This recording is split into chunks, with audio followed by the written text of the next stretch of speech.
At my mom's funeral, my uncle stood up and said, "She deserved to die alone." My cousin added, "No one loved her anyway." I couldn't move. I couldn't breathe. I just stared at them, my hands clenched around the folded tissue in my lap. Every word felt like a slap across the face, not just to me, but to her memory. People shifted uncomfortably in their chairs. No one said anything, not the pastor, not the rest of the family. It was like everyone agreed, or at least decided to stay quiet. Then the door at the back of the room opened. A man in a dark green military uniform walked in. Tall, quiet, maybe late 30s. He didn't look at anyone. He walked straight toward the casket. His boots echoed on the floor, one step after another. He paused in front of my mother's body, removed his cap, and looked down at her. Then he said, "I owe her everything." The room went dead silent. No one knew who he was. Not me, not my uncle, not even the pastor. And in that moment, everything I thought I knew about my mother and about the people who claimed to know her best began to change. Let me take you back a few days before the funeral. The house was too quiet, not the kind of peaceful silence people talk about in movies, but the empty kind, the kind that wraps around you like a wet blanket and makes you feel heavier just for existing. I sat at my mother's kitchen table, the same one where she used to write grocery lists on old receipts. Her chipped coffee mug still sat by the sink. Her scarf was still draped over the chair like she might come back and grab it any second. But she wasn't coming back. My name is Jessa Calloway. I'm 33 years old, and my mom, Lenora Calloway, was the most complicated woman I've ever known. To some people, she was just a cautionary tale, a what not to be whispered behind closed doors. But to me, she was strength in human form.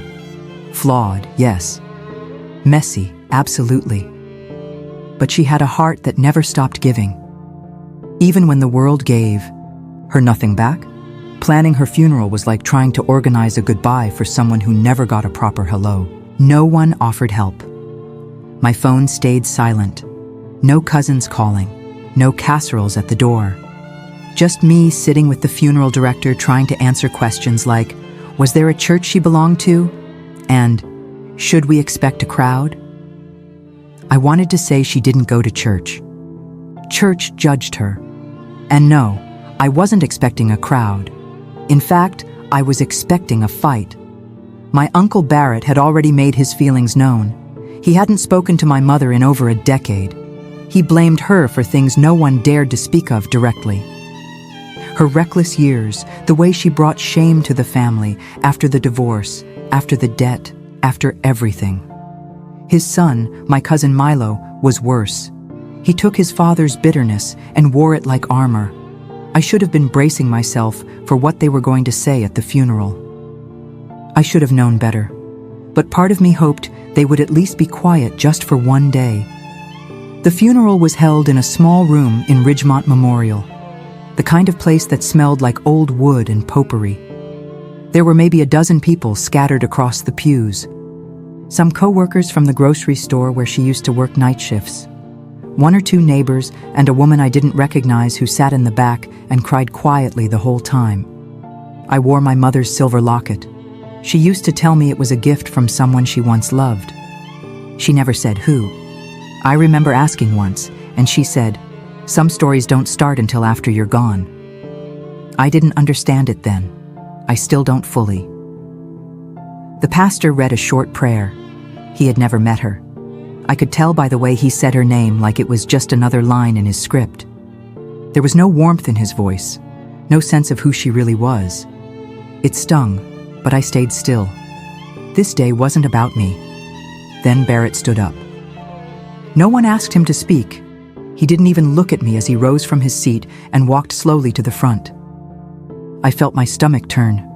He adjusted the microphone like he had something profound to say. Instead, he looked around the room, sneered, and said, "Let's not pretend she was someone she wasn't." Lenora chose her path, and she paid the price. She pushed everyone away. She died alone because that's what she earned. A couple of gasps echoed through the room. I couldn't believe what I was hearing. My jaw locked, but my hands were shaking. Then Milo, arms crossed and smirking, added from his seat, "No one loved her anyway." No one told him to shut up. No one interrupted. The pastor just shifted awkwardly and said nothing. I looked around. People lowered their eyes. Some whispered. No one defended her. No one stood for her. I felt something deep inside me crack open. Anger, grief, shame, and a fierce kind of love that made my throat burn. But just as I pushed my chair back, ready to speak, the back door opened.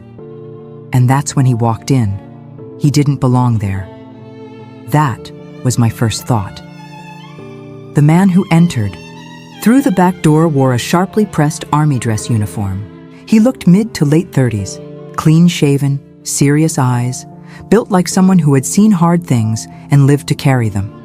He didn't glance around the room. He didn't hesitate. He just walked one steady step at a time toward my mother's casket. Barrett turned to look at him, clearly confused. Milo furrowed his brow. They didn't know him. Neither did I.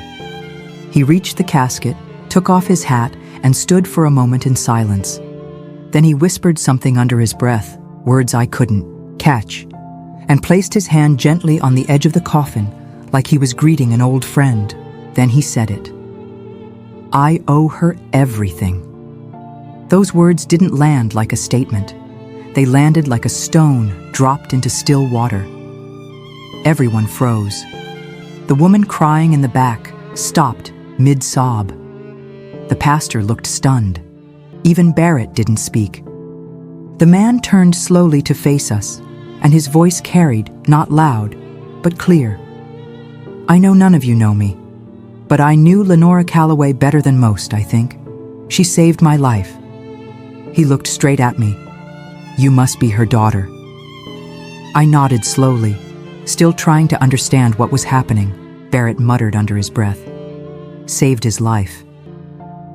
Yeah, right. The man turned toward him. You don't have to believe me, but I'm going to tell you anyway. He took a breath. 20 years ago, I was 17 and living on the street.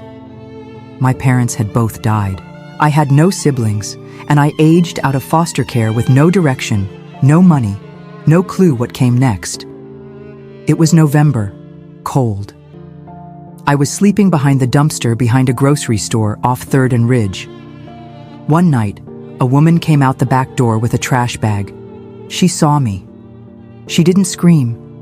She didn't call the cops. She asked if I was hungry.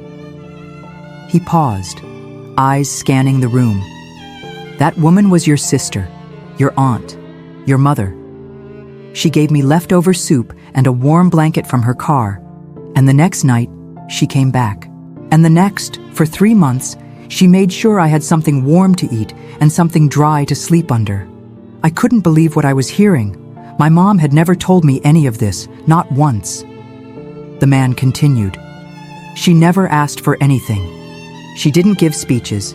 She didn't make me feel like a project. She treated me like a human being. When I told her I wanted to join the army, she looked me in the eye and said, "Then you better stop sleeping behind dumpsters and start standing up straight." And she gave me a bus ticket to the recruiting office. Milo leaned toward his dad, whispering something with a smirk. Barrett looked uncomfortable, but he didn't interrupt. The man ignored them. I went on to serve 3 tours. I built a career. I have a family. I mentor at-risk youth now. I've spent the last decade helping kids who were just like me. And every time I help someone, it's because of her. He looked back at the casket. She may not have been loved by all of you, but she was. Loved by me, respected by me, and I know I'm not the only one. She left a mark. You just never looked close enough to see it. I felt tears running down my face, and for the first time that day, they weren't just from grief. Barrett stood trying to reclaim control. You don't know what she did to this family. The man stepped closer. Maybe not, but I know what she did for me. And I think in the end, that counts for something. Barrett sat down, jaw tight. Milo folded his arms and turned away. I looked around the room again. People weren't whispering anymore. They were listening. Faces softened. A few nodded. The woman in the back wiped her eyes. My mother, the woman they all dismissed and disregarded, had just been resurrected in front of them. Not as a disgrace, not as a failure, but as a savior. Quiet, unthanked, and unforgettable. I stood up and faced the room. That was my mom. All of her. And I won't let her be remembered as anything less. The silence that followed wasn't awkward. It was full, heavy with meaning. And in that silence, the conflict didn't just burn, it transformed. I barely remember sitting back down. My hands were still trembling, and my pulse was racing like I'd run a marathon without moving a single inch. That man, Anthony Vega, had just torn open everything I thought was settled. My mother's reputation, my family's version of her story, my silence, all of it was cracked wide open. For so long, I had let them define her. I let them twist her life into something small and shameful. I let them decide that because she struggled, because she didn't smile at church socials or host perfect Thanksgivings, she didn't matter. But now I knew better. I felt it in my chest. She mattered. She mattered to someone, and that went at the world. After the funeral ended, the room thinned out quickly. Co-workers offered soft condolences, eyes a little wider than before. Milo stormed out with barely a word. Barrett stayed back, standing stiff near the door, looking like he wanted to say something, but never quite finding the courage. I didn't care. What mattered was Anthony. He waited near the casket, quiet and respectful, like he wasn't ready to leave her either. I walked up to him, still feeling unsteady but determined. "Can I ask you something?" I said. He nodded. "Of course. Why did you come today?" Anthony took a deep breath. "Because for 20 years, I promised myself I'd find a way to thank her, but she moved, changed numbers. I couldn't track her down. I only found out she passed 2 days ago. Someone from the store posted about it online. I drove all night to get here." "You didn't have to do that." "I did," he said without hesitation. "People like her. They don't get statues. They don't get headlines, but they should get remembered, right?"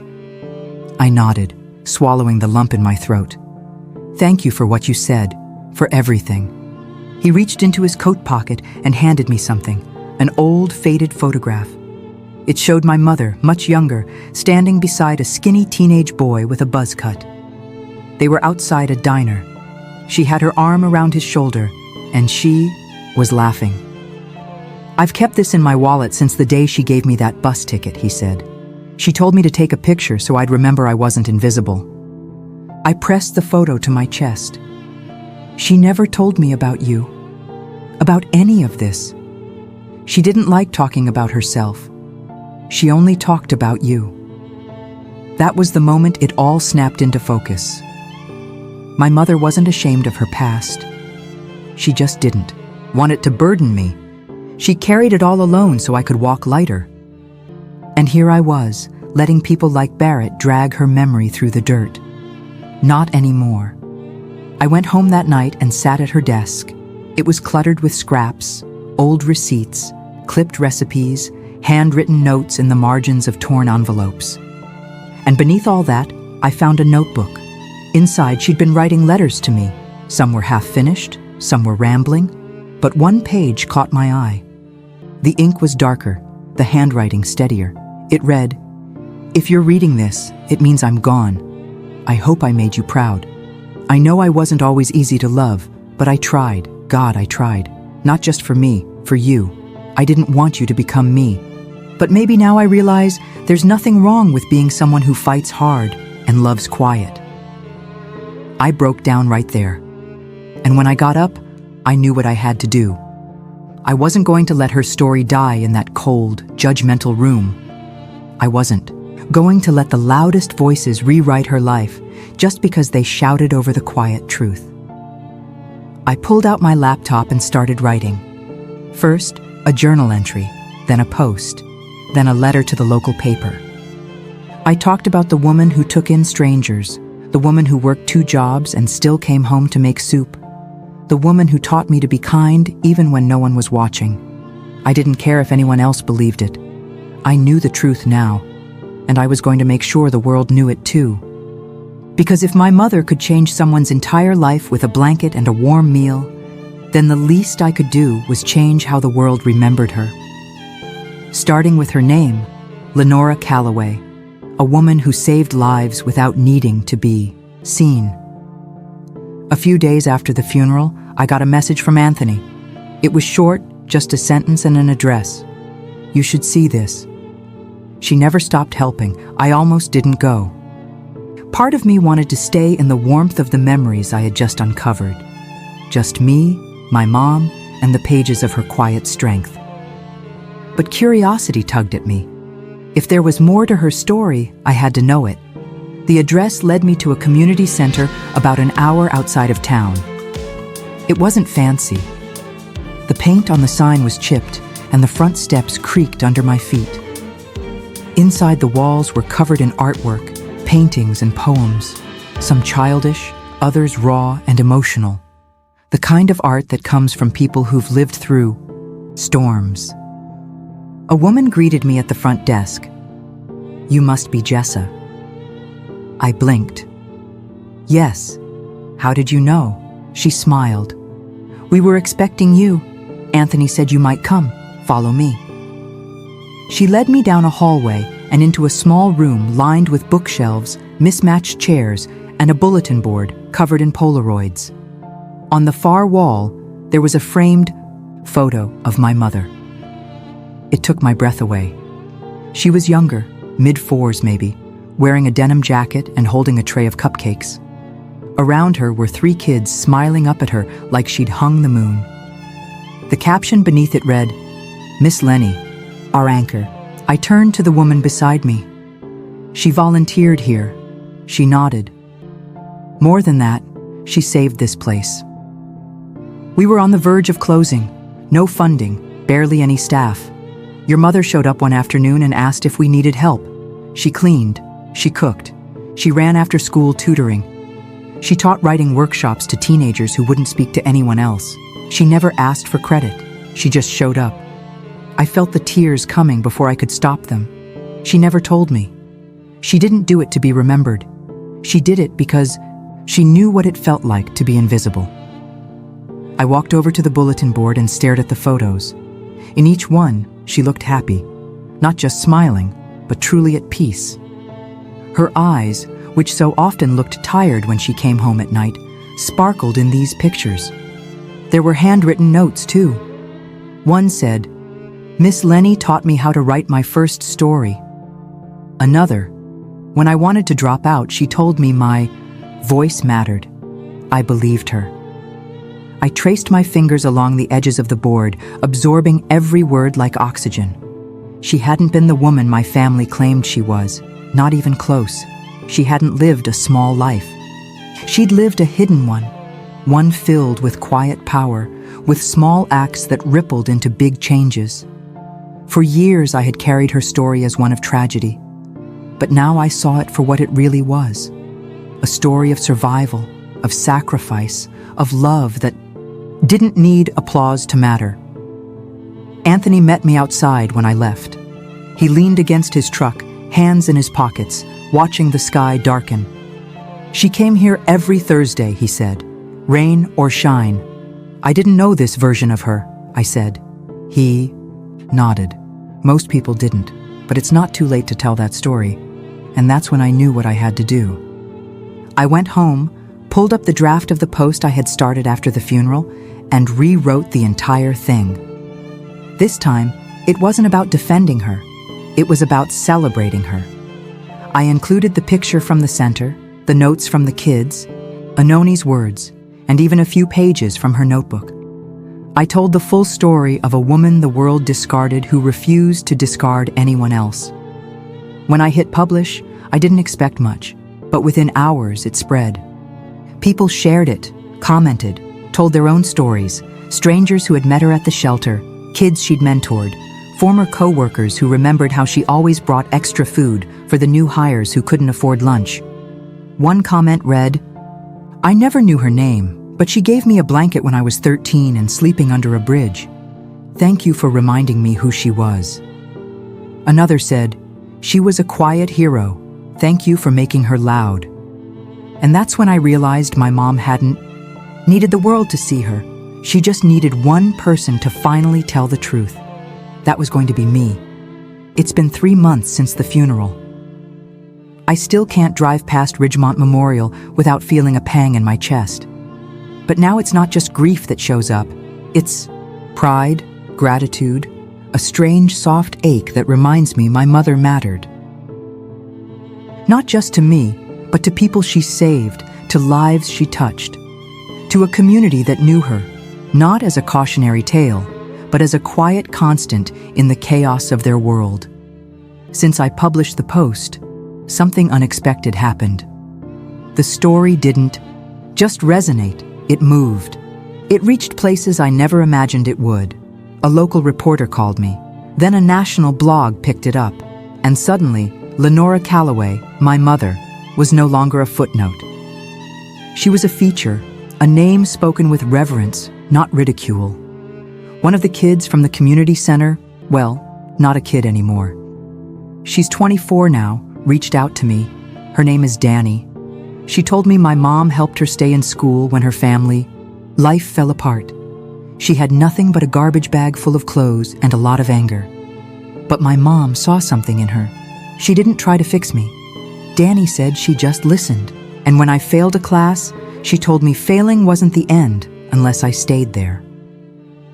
Danny's in her final year of college now, studying to be a social worker because of my mother. There were others, too. A woman who had been in and out of shelters. Most of her 20s said, my mom gave her a pair of boots one winter and sat with her while she cried. A former co-worker remembered how she used to write little notes of encouragement and leave them in the break room. Quotes about strength, survival, and getting back up. And then there was the letter, one I found tucked inside the last book she had been reading. It was addressed to me, not in a dramatic, cinematic way, just a plain envelope with my name scrolled in her uneven handwriting. Inside, she wrote, "If you ever wonder what I was trying to do with this life, the answer is simple. I wanted to give back what I never got. I wanted to prove that being broken didn't mean being useless. And if even one person remembers me as someone who made things feel a little less heavy, then I'll call that a win." I read that letter every week, sometimes out loud, sometimes silently with my hand pressed against the paper like it might still be warm from her touch. My relationship with my family didn't magically heal. Barrett hasn't spoken to me since the funeral. Milo sent me a message, short and half-hearted, saying I was dramatic and making a saint out of someone who screwed up. But I don't need their approval anymore.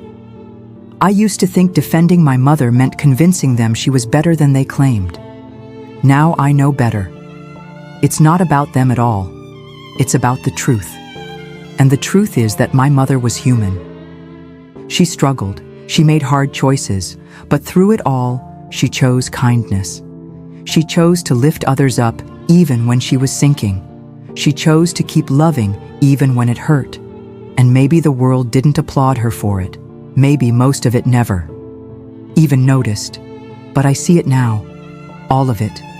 Every long shift, every warm blanket, every act of love she never expected credit for. I started a scholarship in her name, the Lenora Calloway Quiet Light Fund for students who grew up in shelters or foster care who need someone to believe in them. I figured if she could give so much with so little, then maybe I could use my voice to carry her light forward. Sometimes I still hear her voice in my head, tired, soft, always honest. Just be kind, baby girl, even if no one sees it, especially then. That's who she was. And if I ever have a daughter, I'll tell her the same thing. I'll tell her about Lenora Calloway, not as the woman my family gave up on, but as the woman who never gave up on others. As the woman who saved lives with soup, with words, with silence, with stubborn hope. She didn't die alone. She died remembered. And more importantly, she died having made the world better, one unseen miracle at a time. And that, I think, is the most beautiful kind of legacy a person can leave behind. If this story moved you, if it made you think of someone who gave quietly and loved deeply without ever asking for anything in return, do one thing today. Remember them, speak their name, tell their story. And if you believe more people need to hear stories like my mother's, stories of unseen kindness, silent strength, and redemption in the most unexpected places, please like this video, share it with someone who needs to hear it, and leave a comment below. Tell me about the quiet heroes in your life, the ones who changed everything without asking to be noticed. I read every word, and I respond when I can. And if you're new here, or if this story meant something to you, subscribe to the channel. I share real stories that dig deep into what it means to love, to lose, and to live with purpose. Thank you for watching, and thank you for keeping Lenora Calloway's story